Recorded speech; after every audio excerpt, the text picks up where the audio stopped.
I present to you this time capsule of a bucket of amazing rocks. These rocks originated from Central and Eastern Oregon in the 1950s and 60s. My dad and grandfather collected them, and my grandfather did some lapidary work, but obviously didn't get to all of his rocks. These sat in a shed for a good 30 years before they were recollected, put into buckets, and then put behind a barn for another 20 years. And I received them as an early inheritance. They are yearning for their opportunity to be fully appreciated. So come with me as we rediscover these beautiful Oregon rocks and give them a moment to shine. I have included some still pictures at the end of the video, so be sure to check those out as well. So I've taken the first few rocks off of the top of the bucket, and this is a little preview of what I have to offer you right now. So I guess this is part one of many to come. I've hidden the rest under that towel. As you can see, a lot more to go. So let's take a closer look at some of these. All right, so first one up here looks like an agate with a lot of quartz here in the middle. Has some formations here that actually look superficial, like secondary growth crystals. Not part of the original structure, although I could be wrong. Here's the outside of it, even with some yellowy goodness going on there. I just love the skin textures on agates. Obviously, most of the rocks that I'll be showing you have not made it to the ocean, so they're fairly rough. This one looks like it's a sea urchin or something.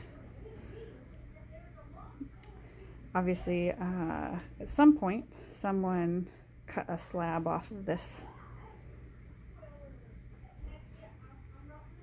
You can see the little druzy pocket there. Amazing.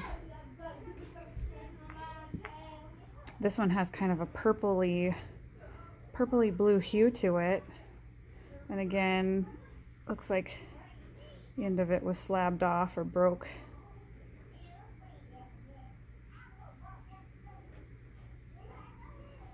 It's kind of rough though. It doesn't look like a saw cut it. I think it must have broke in the wild. But definitely has a bluish hue to it, purpley. There's a blue agate in Oregon. I think it's called a holly blue, and I think that might be what that is. It's not quite as blue as an Ellensburg. Really neat jasper here.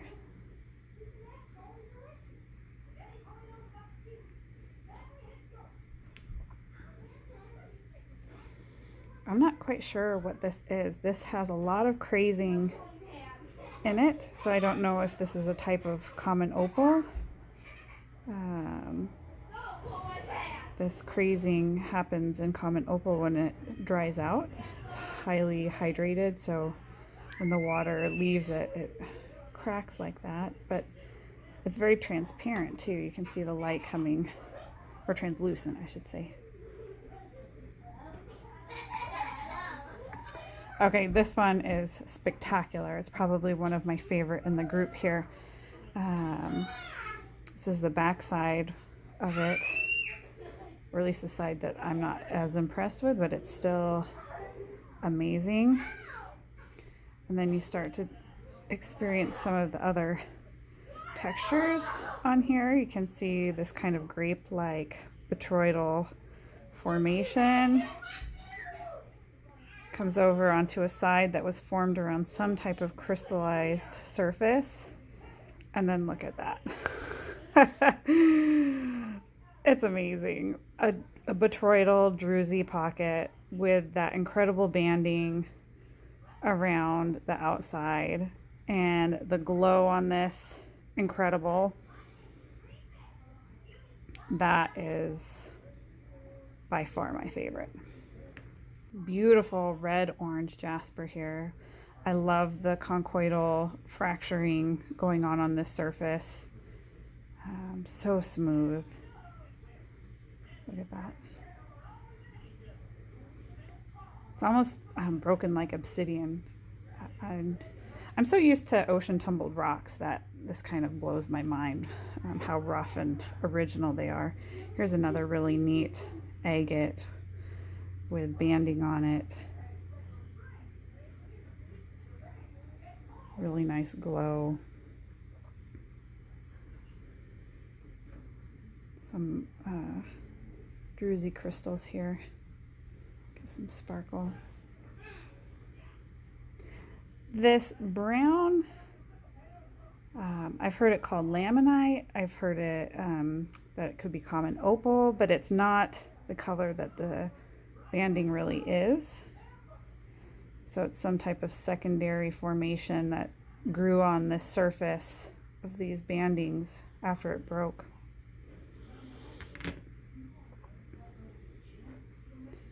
Kind of a blob of an agate here. Really beautiful glow though.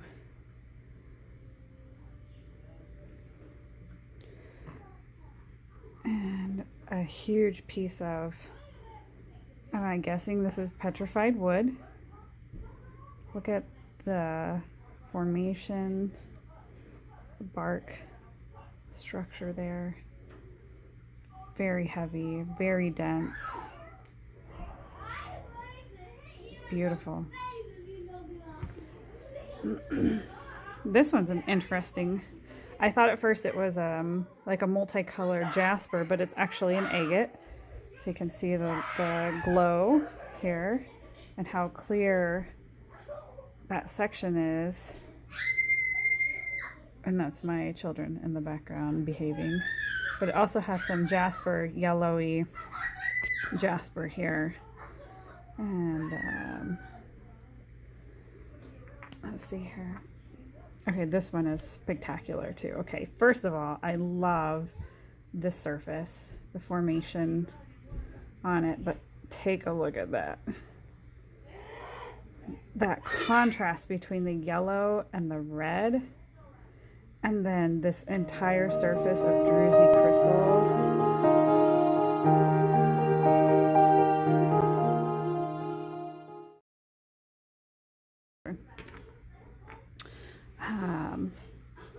Here's another.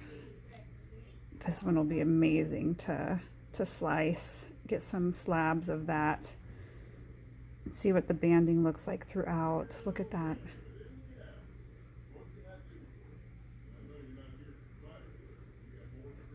Oh, these are incredible. Incredible. Oh, I skipped.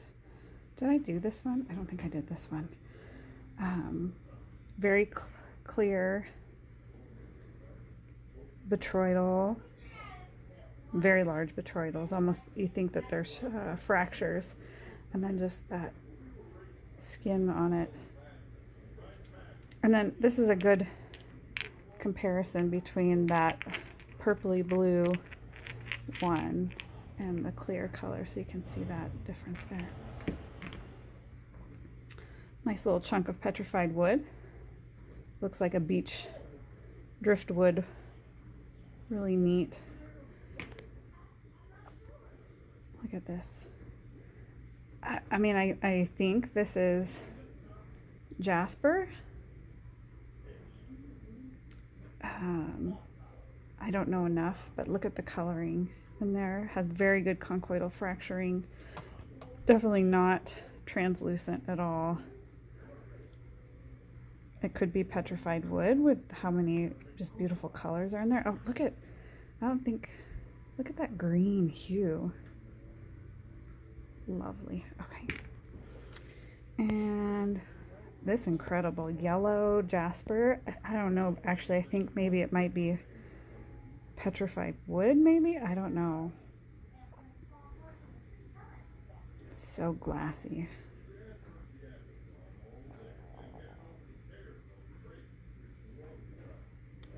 So awesome. Okay, let's see. Here we've got another red jasper with a spider, old spider egg nest there. Look at this. Look at that glow. Amazing. Now watch that. Isn't that beautiful? I think I would like head explode if I found these types of specimens. It's another really neat piece of petrified wood.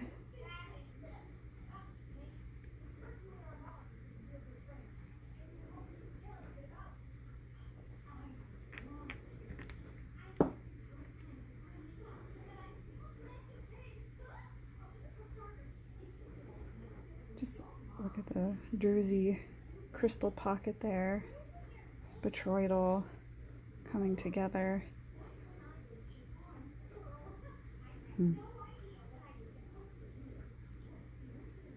Very yellow. Okay, this is a weird. I saw, I think Agate Dad did an episode of petrified coral or opalized coral from the south that he was gifted, and not the same color scheme. His were these striking blue, black, white combinations, but the structure looks the same. So I'm guessing that this is some type of opalized, agatized coral. Has a lot of really neat tube structures on it. But it's very heavy. I mean, it feels very solid all the way through. Really incredible specimen. And you can see this kind of gray white.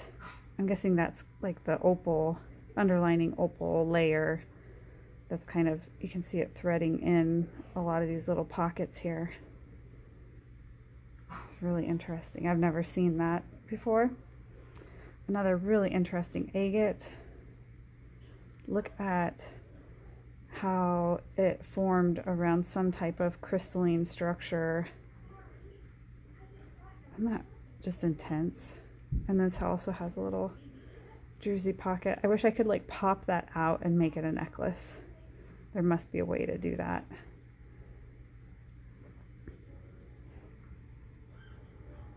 And then last one that I have in this little parade, this gigantic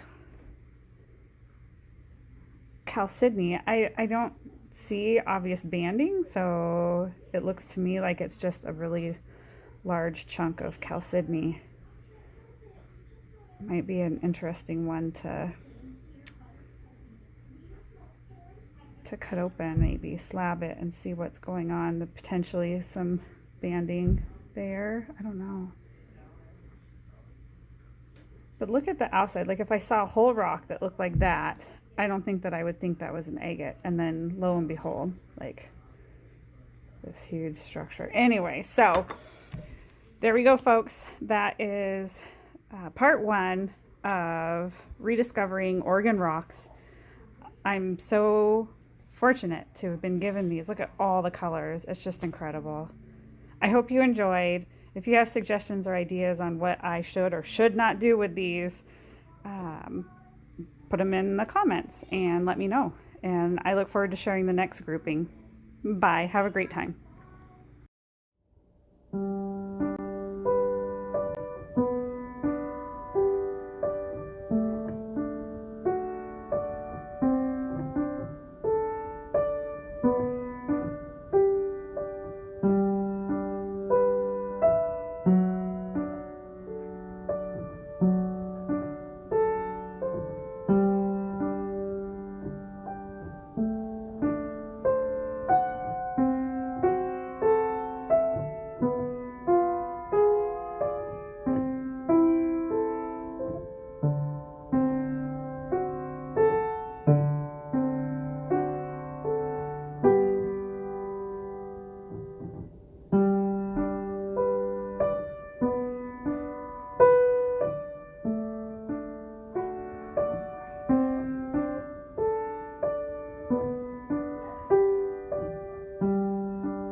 Thank you for watching all the way to the end and for ignoring my kids. Much appreciated.